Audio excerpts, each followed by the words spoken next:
Hi guys, welcome to lesson 1 of Nonbiri Nihongo's self-studying Japanese for beginners. If you are new here, welcome to this channel. You can check the description below for the link to the full playlist of this series. I hope you will have fun throughout your journey of self-studying the Japanese language, and please drop a like and subscribe to this channel if you like my content. Without further ado, let's start with lesson 1, self-introduction.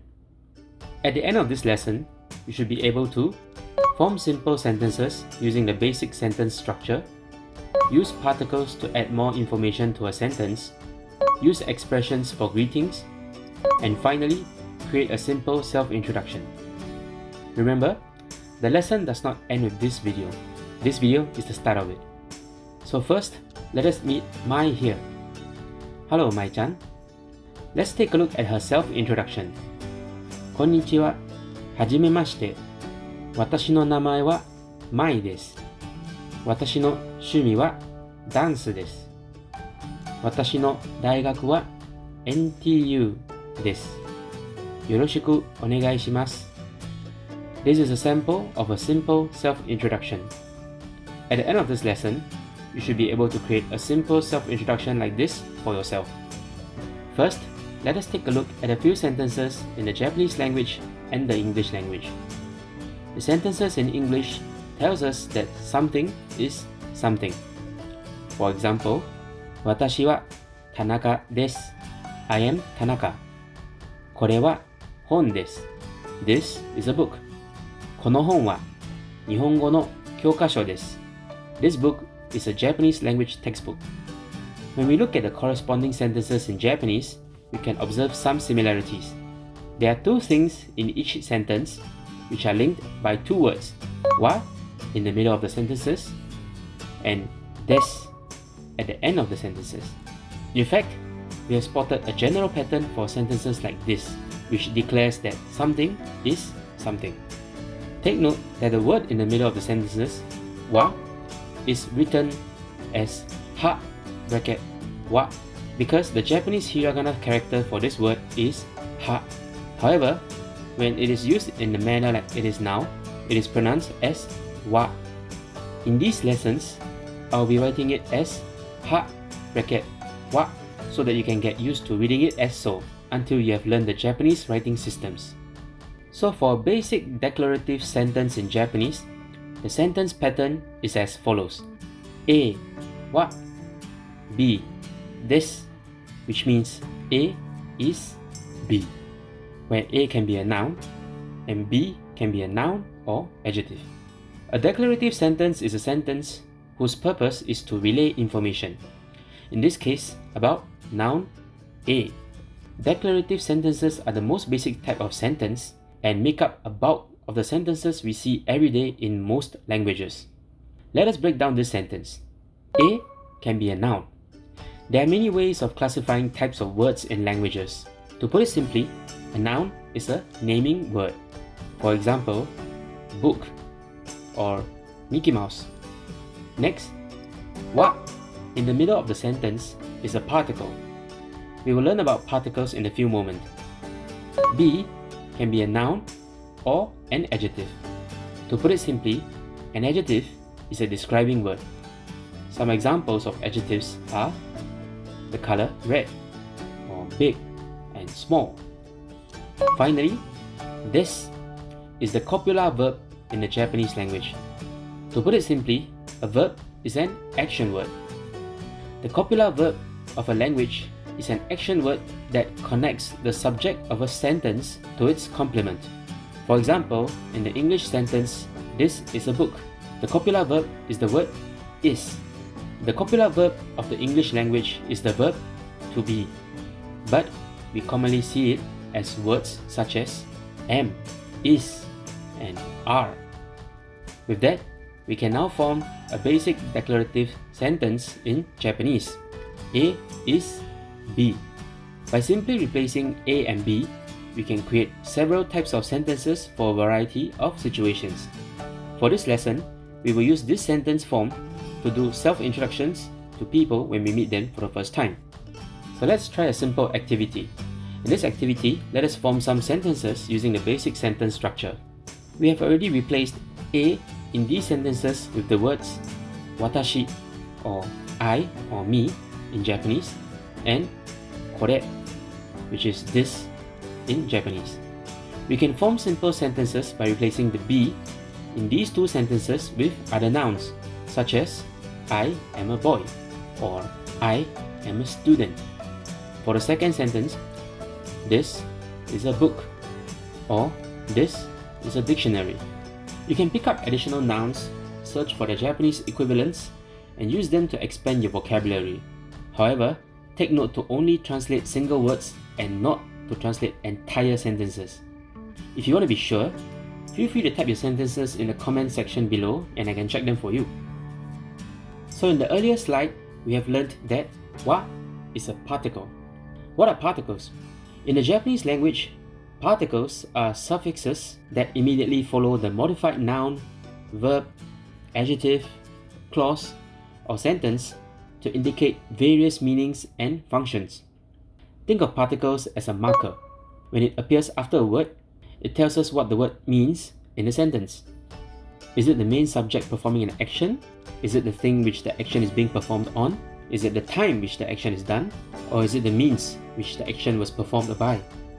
Although there are words with similar function in the English grammar, such as prepositions and conjunctions, there are no exact equivalent in the English grammar. The word wa we learnt and practiced in the previous slides is actually a topic indicating particle. It indicates that the thing which comes before it, in this case A, is the topic of the sentence. Take note when the hiragana character ha is used as a topic indicating particle, it is pronounced as wa. To help us form sentences with more information, we will be learning 3 other particles in this lesson: no, to, and mo. Remember, if you feel that you are not ready to move on to the next part of the lesson, you can pause this video at any point of time and come back to it later. Or you can note down the page number in the bottom right corner and return here next time. The first particle we'll talk about is the particle no. No is used between two nouns to indicate possession or similar relationships between these two nouns. It can be literally translated to apostrophe S, as in Tanaka's bag. So some examples are Watashi no namae wa Suzuki desu. My name is Suzuki. Watashi wa NTU no gakusei desu. I am an NTU student. Technically speaking, we can use multiple no to link several nouns together if necessary. However, it is not recommended to do so too extensively, especially for written Japanese. Also, because particles usually mark the word that precedes them, you can use no in this way as well. これは私のです. This is mine. The second particle we'll cover is to. To is used between two nouns to indicate that these two nouns share a similar property. It can be literally translated to and, as in apple and banana. So some examples are 私の趣味はサッカーと卓球です.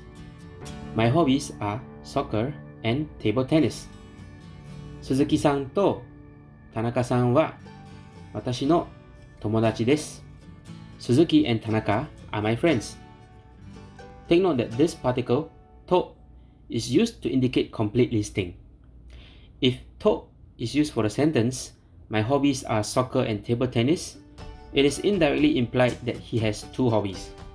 For incomplete listings, we can use ya and nado. If ya is used for the sentence, my hobbies are soccer and table tennis, it is implied that he has more than two hobbies, but is only listing two out of them. The sentence will be 私の趣味はサッカーや卓球などです. Another thing to take note is that the particle to is attached to the noun before it. So saying 私と means with me. We will learn how to use this in future lessons. The third particle we will cover is mo.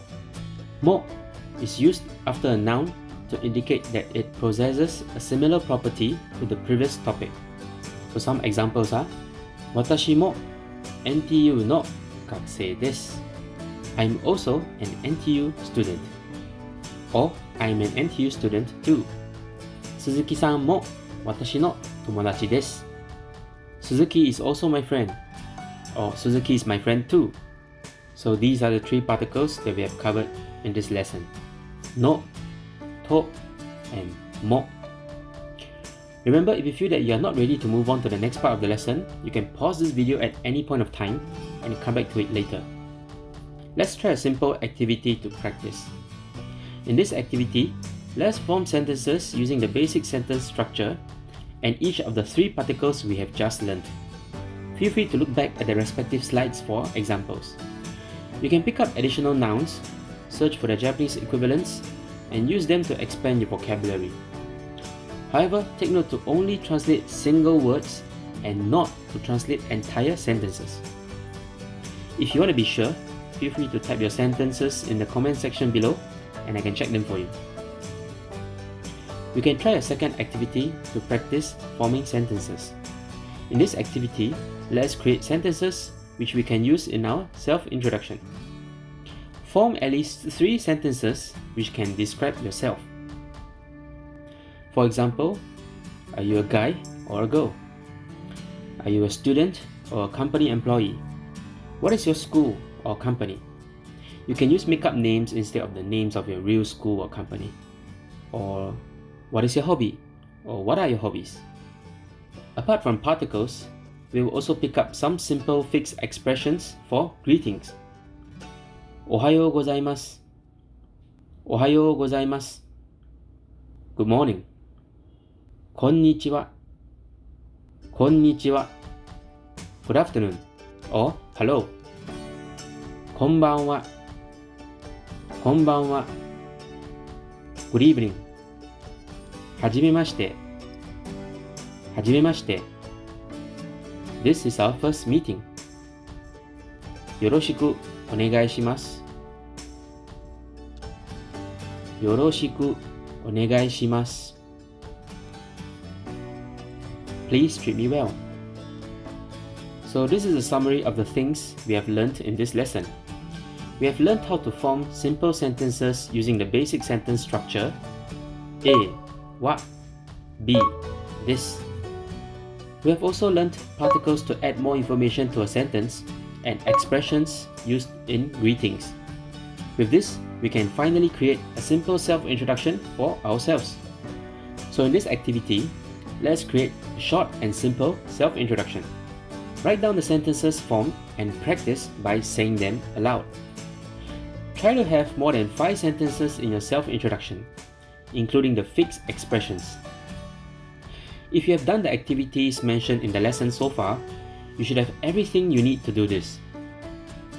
Here is a guideline of how to arrange those sentences into a simple self-introduction. First, begin with some expressions for greetings. For example, konnichiwa, which is hello or good afternoon, and hajimemashite, if you are meeting the person for the first time. After that, start with a few sentences about yourself. For example, your name. Finally, end your self-introduction with some expressions used in greetings, such as yoroshiku onegai shimasu. You can pick up additional nouns, search for their Japanese equivalents, and use them to expand your vocabulary.